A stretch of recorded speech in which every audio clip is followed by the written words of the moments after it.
நான் பஸ்ல ஏறி போறேன். எனக்கு முன் சீட்ல ஒரு திருநெல்வேலிக்காரர் உட்காந்துருந்தாரு. திருநெல்வேலிக்காரன் பார்த்த உடனே மேட் இன் திருநெல்வேலின்னு தெரியும்.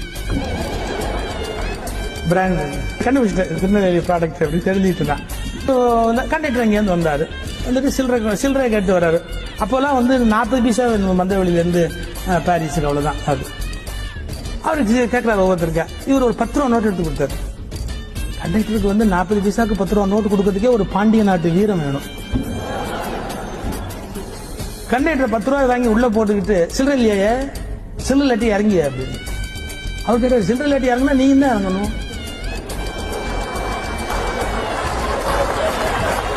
கடுப்பாயிட்டார். ஒரு என்ன பண்ணார், எரிச்சல டிக்கெட்டை கழிச்சு கையில கொடுத்துட்டு சில்லறை இல்லைங்கிறல்ல அப்படின்னாரு. சில்லறை இல்லைங்கிறல்ல. அப்ப திருநெல்வேலி சொன்னார், பைய தாயன். கண்டக்டர் ஒரு பைய வச்சிருப்பாரு, அவங்களுக்கு தெரியும்.